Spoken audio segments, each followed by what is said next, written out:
You know, there's something quite peculiar about the way we experience ourselves in this world. Have you ever noticed how we seem to be constantly chasing after something, running from one thing to the next, as if there's this perfect state of being that lies just beyond our reach? It's as though we're perpetually caught in an invisible web, a pattern so close to us that we can't quite see it. Like trying to see your own eyes without a mirror. This pattern is controlling everything about how you perceive reality. Yet it operates so subtly, so beneath your conscious awareness, that you've likely never even questioned its existence. This is rather like a fish that has no concept of water, because it has never experienced anything else. The water is so omnipresent, so fundamental to the fish's existence, that it becomes invisible. And what is this invisible pattern that shapes our entire experience? It's the peculiar habit of mind that divides reality into two fundamental categories: the self and the other, the me and the not me, the subject and the object. This division seems so obvious, so fundamentally true, that questioning it feels almost absurd. But here's the extraordinary thing. This division isn't actually built into the fabric of reality. It's a pattern that your mind has been conditioned to impose upon an otherwise seamless field of experience. Let's explore where this pattern comes from and why it exerts such power over us. In the ancient wisdom traditions of the East, particularly in Zen Buddhism and Advaita Vedanta, they recognize that human suffering arises from this fundamental misperception of reality. They called it avidya, or ignorance. Not ignorance in the sense of lacking information, but a much deeper ignorance about the very nature of who and what we are. This pattern begins to form in earliest childhood, as we learn language and absorb cultural conditioning. We're taught to identify with a particular body, a particular name, a particular set of experiences, and to see everything else as separate from us. And this creates what the Buddhists call dukkha, a pervasive sense of dissatisfaction or suffering. Because once you've divided the world into me and not me, you've created an impossible situation. The self now feels isolated, vulnerable, incomplete. And from this sense of incompleteness arises an insatiable craving for security, for control, for completion. But here's the paradox. The very self that feels incomplete is itself just a mental construct, a pattern of thinking that we've mistaken for our fundamental reality. Have you ever wondered what your life would be like if this pattern weren't controlling your perception? What might it feel like to experience reality directly, without this habitual division into self and other? I invite you to pause for a moment and consider this question. What lies beneath this pervasive pattern that shapes every moment of your experience? If you're finding this exploration valuable, I'd love to hear your thoughts in the comments below. What aspects of this hidden pattern have you noticed operating in your own life? Or perhaps you've had moments where this pattern temporarily dissolved. What was that experience like? Your perspective adds another dimension to this exploration that we're undertaking together. Now, let's look more deeply at how this pattern manifests in our everyday experience. If you observe carefully, you'll notice that we live most of our lives caught in a stream of mental commentary. There's the experience itself, and then there's our thoughts about the experience. You see a beautiful sunset, and almost immediately, the mind jumps in with labels, judgments, comparisons. That's a gorgeous sunset. Not quite as spectacular as the one I saw last week. I should take a photo to post on social media. And in that stream of commentary, we miss the actual experience itself. We're so busy thinking about life that we forget to actually live it. The mind is constantly splitting reality, into experiencer and experienced, observer and observed. But in truth, there is only the unified field of experiencing. This reminds me of a Zen saying. When I heard the sound of the bell ringing, there was no I and no bell, just the ringing. This points to direct experience, before the mind divides it into subject and object. Think about how children experience the world before they've fully internalized this pattern. They don't observe life. They simply are life. When a child plays, there is no separation between the player and the playing. There is just the seamless flow of experience. The division comes later, with language and social conditioning. And this conditioning creates what we might call a conceptual self, a mental image that we mistake for our true nature. It's as if we're actors in a play who have forgotten that we're acting. We've become so identified with the character that we've forgotten the actor who's playing the role. The character has a name, a history, a set of preferences and aversions, hopes and fears. And this character seems incredibly real to us.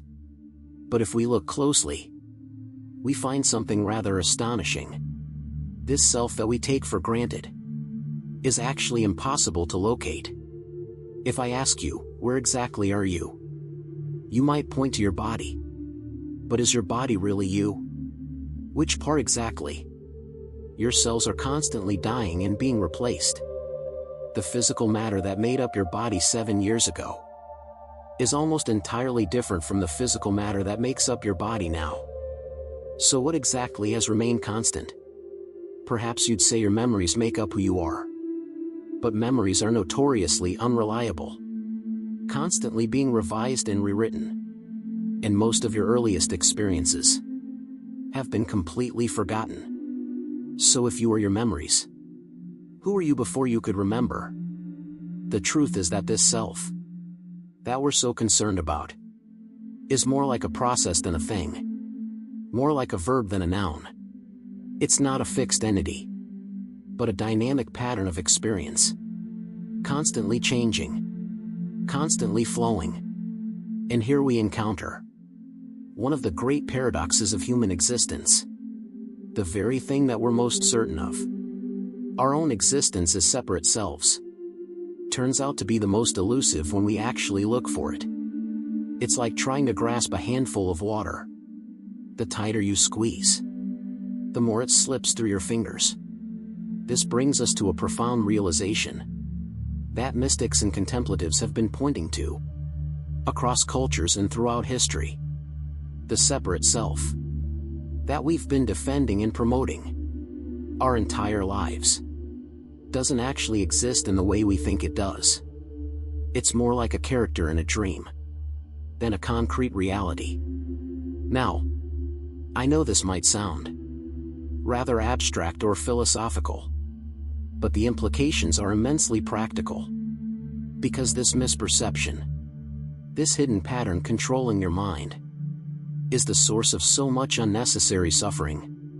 Think about the anxiety you feel when your self-image is threatened, the shame when you fail to live up to your own or others' expectations, the constant comparison with others, the nagging sense that something is missing from your life. All of these stem from identifying with a mental image, rather than with the awareness in which that image appears. It's rather like identifying with a character in a movie, rather than with the screen on which the movie is playing. The character can go through all sorts of dramas and crises, but the screen remains unchanged, unaffected. If you'd like to continue exploring these ideas with me, I invite you to subscribe to this channel, where we're creating a community of people dedicated to understanding the nature of consciousness and awakening to our true nature. Each video is designed to illuminate another aspect of this extraordinary journey that we're all on together. Now, let's go even deeper into the nature of this hidden pattern. We've seen how it divides experience into self and other. But there's another crucial aspect to understand.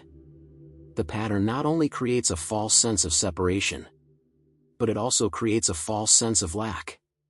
When we identify with a limited self-image, we inevitably feel incomplete. And this sense of incompleteness drives an endless seeking for fulfillment in objects, experiences, achievements, and relationships. But here's the cosmic joke. What we're seeking is what we already are.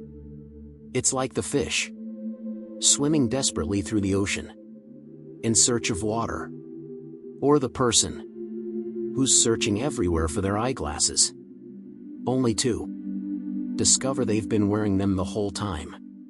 The peace, fulfillment, and wholeness that we seek are not states to be attained, but the ground of our being, to be recognized. They're not something we need to add to ourselves, but what remains when the false sense of separation falls away. This brings us to a fascinating paradox. The very effort to become whole reinforces the illusion that we're not whole already. The very search for enlightenment perpetuates the illusion that enlightenment is somewhere else, in the future, separate from the present experience. As the Zen tradition puts it, you are already enlightened. You just don't know it yet. Or as the Upanishads state, that which you seek is that which is seeking. Now, you might be thinking, if I'm already whole and complete, why don't I feel that way? Why do I still experience suffering and limitation? This is an excellent question. It's because the pattern we've been discussing is incredibly persuasive. It's been reinforced throughout our lives by language, culture, and personal experience. It's not something that can simply be thought away. Recognizing our true nature requires something more direct than conceptual understanding. This is why meditation and mindfulness practices can be so valuable. They allow us to observe the mind directly, to witness how it constantly creates and maintains this sense of separate selfhood. And in that clear seeing, something extraordinary can happen. The pattern begins to loosen its grip. There's a beautiful metaphor from the Advaita tradition. Think of consciousness as the ocean, and individual minds as waves on the surface. Each wave appears to be separate, with its own distinct form and movement. But in reality, every wave is just the ocean waving. There is no separate entity called a wave that exists independently from the ocean. Similarly, what we call ourself is not a separate entity, but a temporary pattern in the boundless field of awareness. The wave doesn't need to become the ocean. It already is the ocean. It just doesn't recognize itself as such. When this is directly recognized, not as a concept or belief, but as lived experience, the search ends. Not because we've found what we've been looking for, but because we realize that the seeker itself was the final illusion. Now, I want to address a common misunderstanding that often arises. This recognition of our true nature doesn't mean that the individual person disappears, or that practical distinctions become meaningless. The person continues to function in the world, perhaps even more effectively than before. It's just that the person is now recognized as an expression of something much faster, rather than as a separate entity fighting for survival in an alien universe. It's the difference between experiencing yourself as a fragile body in a world versus experiencing the body, the world, and everything else as appearances within your boundless awareness. This shift in identity, from the limited to the limitless, doesn't happen all at once. For most of us, it's a gradual unfolding, with moments of clarity, followed by periods of forgetting. And that's perfectly fine. The process itself is part of the perfection of your unfolding. What matters is not how quickly you awaken, but the direction in which you're moving. Are you becoming increasingly identified with your thoughts, beliefs, and self-image? Or are you becoming more aware of the awareness in which all these appear. The great wisdom traditions offer various pointers and practices to facilitate this recognition. In Zen, there's the practice of shikantaza, or just sitting, being present with whatever arises, without grasping or rejecting. In Advaita Vedanta, there's self-inquiry, the practice of asking who am I, and tracing awareness back to its source. What all these approaches have in common is that they redirect attention from the objects of awareness to awareness itself. They help us recognize that which is always present, but habitually overlooked. Now let's consider what happens as this pattern of separation begins to dissolve. One of the first things many people notice is a profound sense of relief. There's a lightness that comes with no longer having to maintain a particular image of yourself. You can simply be as you are, without pretense or effort. There's also a deep sense of connectedness. When the boundary between self and other softens, you naturally feel more compassion and empathy. Others' suffering is recognized, not as separate from your own, but as arising within the same field of consciousness. And perhaps most significantly, there's a profound shift in how you relate to difficulties and challenges. When you're no longer defending a separate self, life's ups and downs are experienced more as movements within consciousness, rather than as personal threats or victories. There's a spaciousness that allows everything to be as it is. I'm reminded of the Zen story about the farmer whose horse ran away. His neighbors said, "What bad luck?" And he replied, "Maybe." Then the horse returned with 7 wild horses. "What good luck?" said the neighbors. "Maybe," responded the farmer.